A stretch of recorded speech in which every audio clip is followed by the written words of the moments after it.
Capítulo 13. Una estación receptora y emisora para el pensamiento. El 12º paso hacia la riqueza. Hace más de 20 años, el autor, que entonces trabajaba con el ya fallecido Dr. Alexander Graham Bell y con el Dr. Elmer R. Gates, vio que el cerebro humano es tanto una estación receptora como emisora para la vibración del pensamiento. De un modo similar al empleado por el principio de la radiodifusión, todo cerebro humano es capaz de captar las vibraciones de pensamiento que están siendo emitidas por otros cerebros. En conexión con la afirmación antedicha, comparemos y consideremos la descripción de la imaginación creativa, tal y como ha sido planteada en el capítulo sobre la imaginación. La imaginación creativa es el aparato receptor del cerebro que recibe los pensamientos emitidos por los cerebros de los demás. Funciona como la agencia de comunicación entre la mente consciente o razonadora de la persona y las 4 fuentes de las que uno puede recibir estímulos de pensamiento. Cuando se ve estimulada o elevada a un grado más alto de vibración, la mente se hace más receptiva al pensamiento que le llega por medio de fuentes exteriores. Este proceso de elevación surge a través de las emociones positivas o también de las emociones negativas. Las vibraciones del pensamiento se pueden incrementar a través de las emociones. Las vibraciones de una velocidad extremadamente alta son las únicas recogidas y llevadas por el éter de un cerebro al otro. El pensamiento es energía que viaja a una velocidad sumamente alta de vibración. El pensamiento que ha sido modificado o mejorado por cualquiera de las principales emociones vibra a una velocidad mucho mayor que el pensamiento común. Y es este tipo de pensamiento el que pasa de un cerebro al otro, a través de la maquinaria de transmisión del mismo cerebro humano. La emoción del sexo encabeza la lista de las emociones humanas, al menos en cuanto a su intensidad y fuerza impulsora se refiere. El cerebro que ha sido estimulado por la emoción del sexo funciona a mucha más velocidad que cuando esa emoción está inactiva o ausente. El resultado de la canalización del sexo es el aumento del pensamiento hasta un nivel tan alto que la imaginación creativa es muy receptiva a las ideas. Por otro lado, cuando el cerebro trabaja a una velocidad rápida, no solo atrae pensamientos e ideas emitidas por otros cerebros, sino que proporciona a los propios pensamientos ese mismo sentimiento, que es esencial para que el subconsciente intercepte los pensamientos y actúe con ellos. Así, verá que el principio de la transmisión es el factor a través del cual usted mezcla el sentimiento o emoción con sus pensamientos y los pasa a su subconsciente. El subconsciente es la estación emisora del cerebro a través del cual se emiten vibraciones de pensamiento. La imaginación creativa es el aparato receptor por medio del cual se interceptan las energías del pensamiento. Junto con los factores importantes de la mente subconsciente y la facultad de la imaginación creativa, que constituyen los grupos para enviar y recibir mensajes de su maquinaria de transmisión mental, se considera ahora el principio de autosugestión, que es el medio para poner en funcionamiento su estado de transmisión. Las instrucciones descritas en el capítulo sobre la autosugestión le han informado con claridad del método para convertir el deseo en su equivalente monetario. El manejo de su estación radiodifusora mental es un procedimiento relativamente simple. Solo ha de tener en cuenta 3 principios que debe aplicar cada vez que desee utilizar su estación radiodifusora: el subconsciente, la imaginación creativa y la autosugestión. Ya hemos descrito los estímulos por medio de los cuales se ponen en acción estos 3 principios, y debe recordar que el procedimiento empieza con el deseo. Las mayores fuerzas son intangibles. La depresión llevó al mundo al borde del límite del entendimiento de las fuerzas que son intangibles y pasan desapercibidas. A lo largo del tiempo transcurrido, el hombre ha dependido en exceso de los sentidos físicos y ha limitado su conocimiento al de las cosas físicas que podía ver, tocar, pesar y medir. Estamos entrando ahora en la más maravillosa de todas las épocas, que nos enseñará algo de las fuerzas intangibles del mundo que nos rodea. Probablemente lleguemos a aprender, a medida que transitamos por esta época, que el otro yo es mucho más poderoso que el yo físico que vemos reflejado en un espejo. A veces, las personas hablan con liviandad acerca de lo intangible, de las cosas que no pueden percibir a través de sus 5 sentidos. Cuando los oímos hablar, debemos recordar que todos nosotros nos hallamos controlados por fuerzas que son invisibles e intangibles. La humanidad en su totalidad carece del poder para enfrentarse con la fuerza intangible existente en las olas del océano, y mucho menos para controlarla. El hombre no posee la capacidad mínima para comprender la fuerza intangible de la gravedad, que mantiene a este pequeño planeta suspendido en el cosmos, e impide que el hombre se caiga en él, y mucho menos comprende el poder que esa fuerza controla. Nos encontramos sometidos por la fuerza invisible de una tormenta, y nos sentimos igual de impotentes ante la presencia de la fuerza intangible de la electricidad. Pero el hombre ni siquiera sabe qué es la electricidad, de dónde proviene, o cuál es su propósito. Pero esto no representa en absoluto el fin de la ignorancia del hombre en relación con las cosas que no se ven y que son intangibles. Tampoco comprende la fuerza intangible y la inteligencia existente en el suelo de la tierra, la fuerza que le proporcionan los alimentos que ingiere, la ropa que se pone, el dinero que lleva en los bolsillos. La sorprendente historia del cerebro. En último término, aunque no sea lo menos importante, el hombre, a pesar de su cultura y de su educación, comprende muy poco o nada acerca de la fuerza intangible del pensamiento, la mayor de todas las intangibles. Sabe muy poco acerca del cerebro físico y su vasta red de intrincada maquinaria a través de la cual se traslada el poder del pensamiento para convertirse en su equivalente material. Sin embargo, entramos en una época que ofrecerá una nueva luz sobre el tema.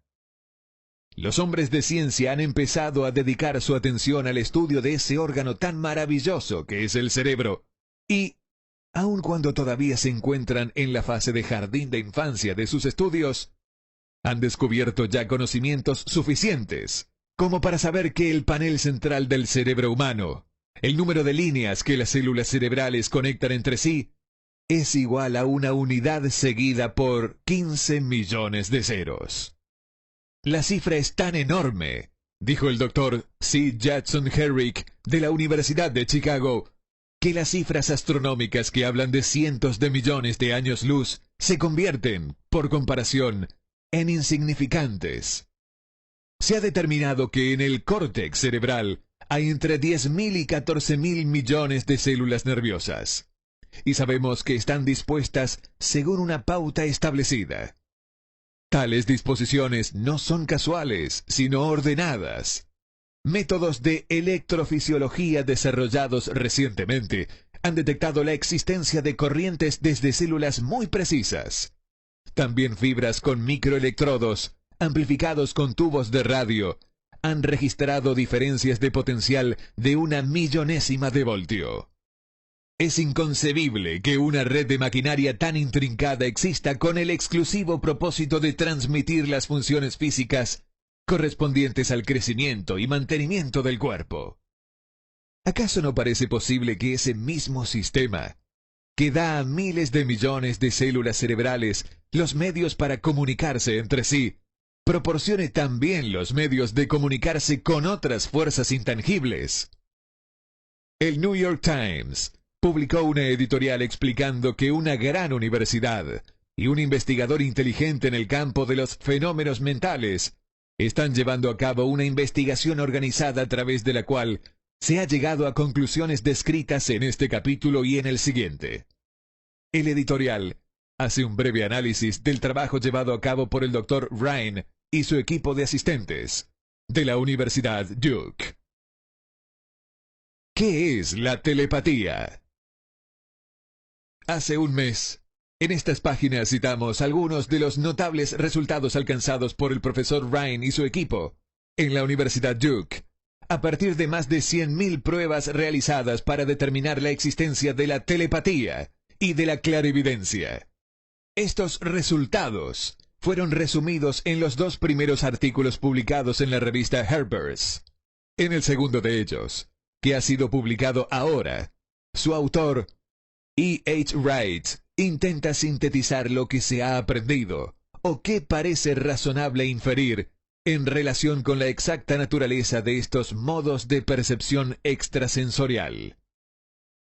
Como resultado de los experimentos del profesor Rhine, algunos científicos ahora creen que es muy probable la existencia de la telepatía y de la clarividencia. A varios perceptores se les pidió que citaran tantas cartas de un mazo como pudieran, sin mirarlas y sin tener acceso sensorial alguno a ellas.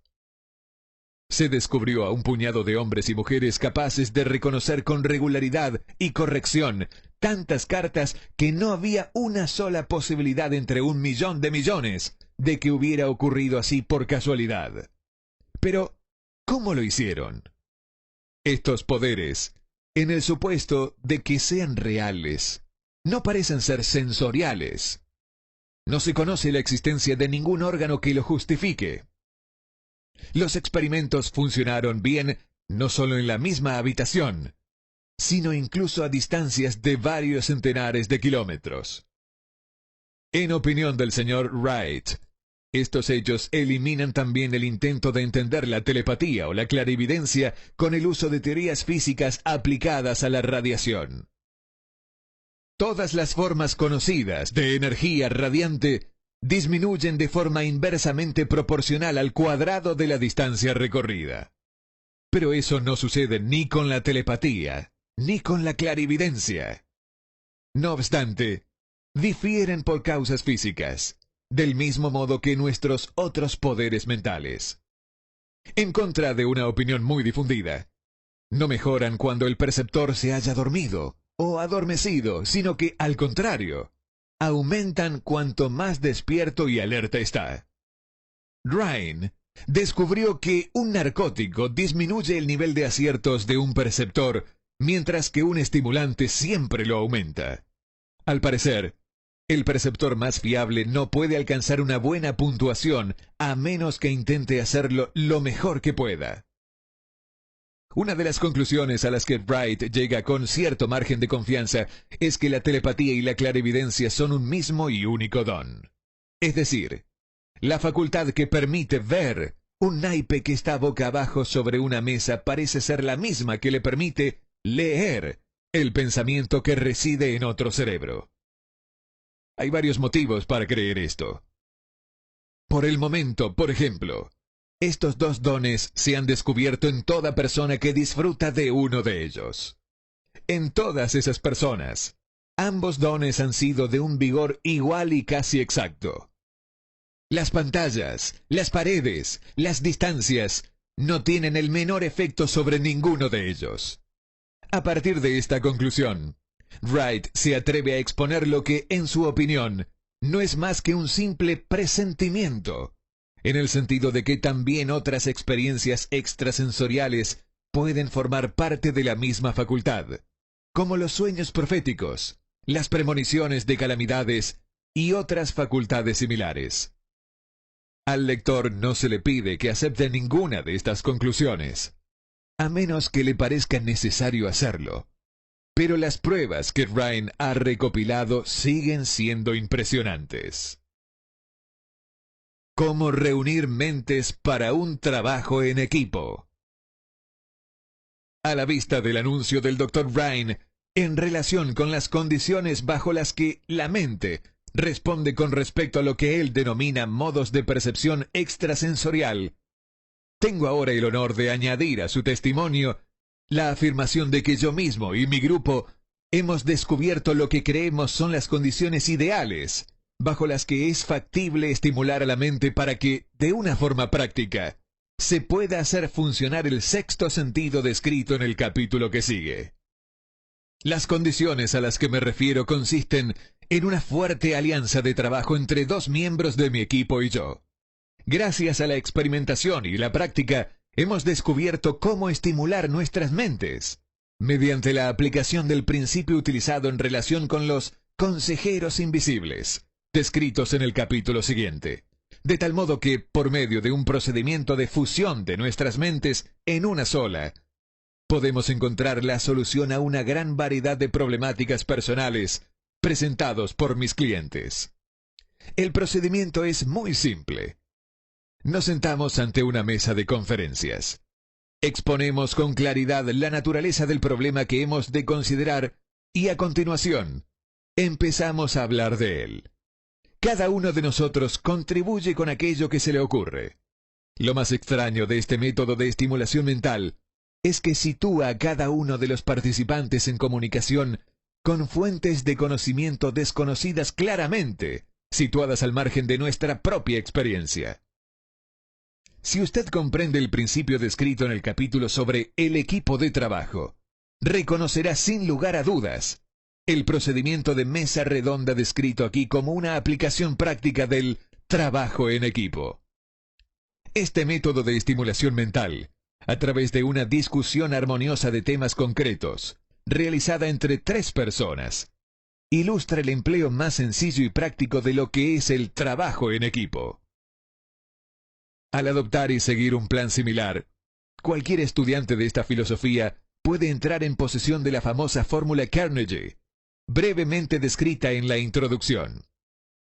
Si eso no significó nada para usted en el momento de leerla, marque esta página para continuar luego la lectura y vuelva a leer la introducción en cuanto haya terminado este capítulo.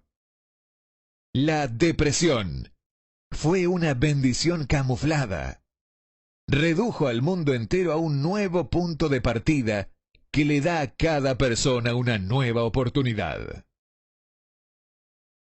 La escalera del éxito nunca está atochada en lo más alto.